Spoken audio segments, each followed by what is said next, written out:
Hey guys! Welcome back to part 2 of the tutorial. Today we'll be going over suit slots, custom textures, and custom materials. Have you always wondered how to make dot suits? Or maybe you've struggled to follow old tutorials? Well, don't worry. I'll be going over and explaining everything in detail. First thing we'll need is the Suit Adder tool by ASC. You can find that over on Nexus Mods.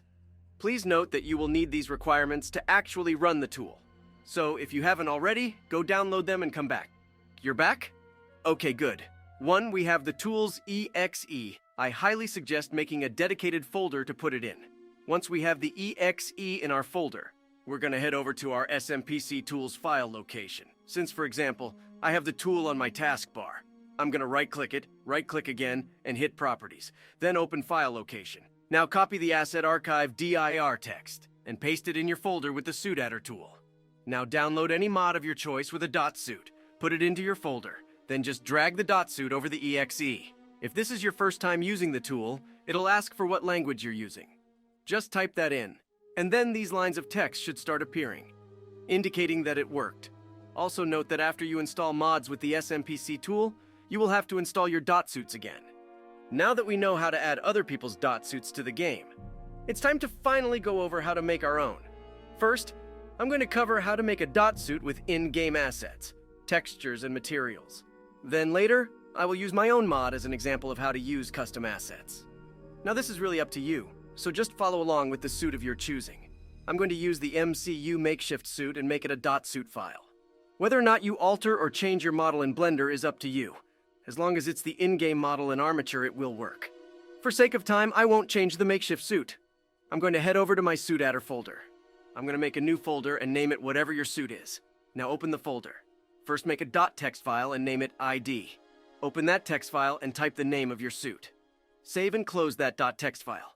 Now make another dot text and name it name, like so. Now I'm going to go grab the model of my choosing, in this case the MCU makeshift suit. I have a whole folder with all of my models. I recommend you make one as well. Copy your model, then paste it back into the folder we just made with your dot text. We're going to need one more thing now, and that's a suit icon. Go to the SMPC tool, and in the Search tab, search for UIA texture as Positive Character Suit. If you have the SMPC tool tweak, you can filter for specific things like textures. What you'll see is basically all the suit icons for the game. I will go over custom suit icons later. For now, I'm going to extract the makeshift suit's icon texture, put it in our asset folder, and rename it by adding dot icon at the end. Now I'm going to head back in our Suit Adder folder and drag our asset folder over the tools EXE. Lines of text similar to these will indicate that it worked. So let's head into game and see how it looks. Now that we know how to make dot suits using in-game assets, it's time to finally get into the custom stuff.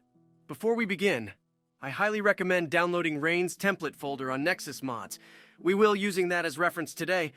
Once you've got that, open it up and you'll see a bunch of files like this. This is a lot, so I'm going to explain everything carefully. This syntax helper text file will be very important in a bit. But essentially, this folder is filled with all the assets you'll need to make a custom suit. I'll go over their purpose once we actually make our suit. For today's example, I will actually be using one of my own mods. This is my hooded homemade suit. We'll go over the damaged textures in a bit. And again, this isn't really a tutorial on how to 3D model, but I'll quickly go over the process of making it. I grabbed the hood from Miles' streetwear suit in his game. I can go over how to use Miles models later. I imported it and used the same method in part 1 to rig the hood to my armature. From lots of experimenting, I learned that the makeshift's armature can only use 9 material slots. In order to save myself some slots, I combined whatever meshes that use the same material. Also remember that when joining meshes, it'll add additional material slots. So head over to the Material Properties tab and hit the minus until there's only 1. Now that our slots and rig are in order, export and convert your ASCII into a model using the GUI wrapper tool from part 1. Open it up in the Mesh tool. Now use the same method of checking Blender to see what SM slot the mesh uses, and go back and forth between windows to copy and paste your materials in their respective order. Once we have our material slots in order, it's time to set up our custom materials. Remember that syntax helper file from earlier? Go back to that, and you'll see material and model syntax. For now, we're going to focus on the model syntax. Copy that line of text, and head back to our model in the Mesh tool. I'm using my mod as an example, but this can apply to whatever model you want have to have a custom texture. So for example, since I wanted my model to have some battle scruff or damage. I took the textures for the suit and edited them to my liking. Now this could easily be made into a SMPC mod instead of a dot suit. And we wouldn't need to make custom materials or anything. However, if I want the battle damage to show up, I need to make custom materials and textures. Make sense? I hope so. Now I'm going to paste the model syntax into the slots that will hold my damage textures. Replace example with the name of your suit. Make sure it's the same name in your ID text file. Replace body with whatever you want to name that part of your suit. So for example, I can check in Blender and see that 03 is my hoodie material. So I'm going to change body to hoodie. Use these same steps for any other parts of your model that will use custom textures or materials. Once we set those up, we can now save our model and put it over in our asset folder. It should be where your suit adder tool is. Now that that's done, we need to use a tool called Spandex, link in description hopefully. Essentially, this tool lets you load in-game materials and edit them. This will get complicated, so stay with me here, LOL. In my case, I'm lucky. Since most of the meshes already exist in the game, I can just load up their materials and edit them to use my custom textures. However, the hood, for example, is from Miles's game, so the material for that won't work in the first game. Any meshes that don't exist in the first game, Spider-Man Remastered, you basically want to use the material of a mesh that is similar to what you're trying to import. For example, Taskmaster has a hood, right? I would load up his hood material and edit in my custom textures. So essentially, it'll use his hood material with your own textures, so it looks right. I hope that made sense. I can go over it more in depth if you guys need. Now back to what we were doing. I'm gonna load the makeshift suit's hoodie material. You can find and extract materials in the SMPC tool like so. Now that we have our material loaded up, we will focus on our CG and N textures. Copy the material syntax from the example folder and paste it in all three. Try not to paste it over the CG or N dot texture part. Replace example with the name of your suit, and replace body with whatever part of the suit you want to name it. Make sure they're the same names like in the mesh tool from earlier. Now save the material to your asset folder and name it the body part that it is. In my case, I'm going to name it hoodie.material. Do the same method for any other meshes that will use custom mats and textures. Now that we have our model and custom materials in order, we can finally bring in our custom textures. This is all up to you, of course. In my case, I just scuffed up the makeshift suit's hoodie texture, for example.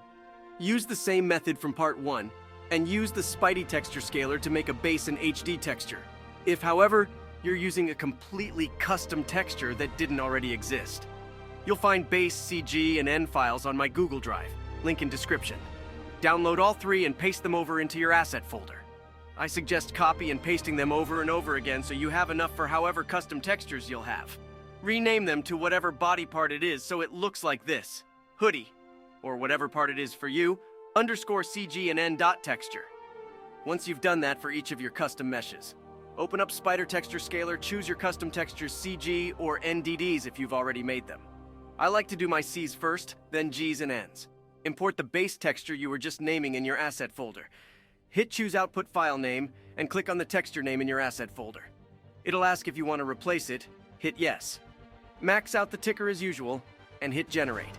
Now you've just created a base and HD texture. Now just do the same for your Gs and Ns, as well as your other meshes that have custom textures. And this is what my actual mod folder looks like for reference. All my textures, materials, my model, and everything. And again, my goal was only to change the C texture, or diffuse, so I could make the suit look damaged. That is why there are no Gs or Ns. You guys will determine for yourselves which textures you make or alter. Congrats! You now know how to make custom materials and textures. I'm not sure if it matters, but make sure your model's ASCII and your blend file is in your asset folder as well. Now, if you want to make a custom suit icon, extract one like earlier from the SMPC tool. Drag it over SpiderTex's EXE. Open the PNG on whatever you use to edit images. I use Photoshop, so I'll grab a screenshot from the game of my suit.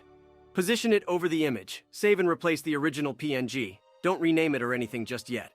Now drag the PNG you just replaced over SpiderTex's EXE. You'll get back a suit icon texture, and now you can rename it to what you want. Just be sure to add dot icon at the end, and drag it on over into your asset folder. And now you have pretty much everything you need. So like before, press back into your suit adder tool folder and drag your asset folder over the EXE. A bunch of lines of text like this should start popping up, indicating that it all worked. Now I'm going to review some things I felt went over too fast. Regarding the creation of materials for meshes that don't already exist in-game, like Miles' hood. You kinda have to get creative, and guess what similar materials that are already in the game would work for your mesh. Miles' winter suit scarf, for example. I used an NPC scarf as the material and set up my textures in Spandex, and it turned out pretty alright. You can use this same logic and method for pretty much anything foreign to the game. One more thing I'll go over is setting up your material slots in par with Blender. The Materials tab will always be your friend. It'll tell you which SM slot that specific mesh uses, and on which model.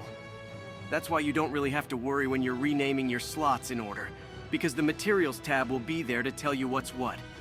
If you're using meshes from multiple different models, that's okay. Simply open up each model you used in their own window using the Mesh tool. That way you can go back and forth efficiently and label your material paths accordingly. Again, I hope at least most of this was digestible and understandable. I know what it's like to feel completely lost when modding.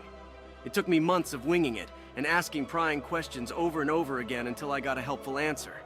So with this tutorial, I hope to help the beginner's process much easier. Also, surprise shout out to Daxy TV, Purple Arachnid, Knackered Tom, Jay Bubbaloo, and Guitarth Vader. And thanks again to Chance of Rain for providing the .suit template folder. I hope this tutorial reaches and helps get more people to start bringing their own ideas to life through this game. Feel free to comment any questions or concerns, and also join the Discord. That's all for now, folks. See you guys in the next video. Later.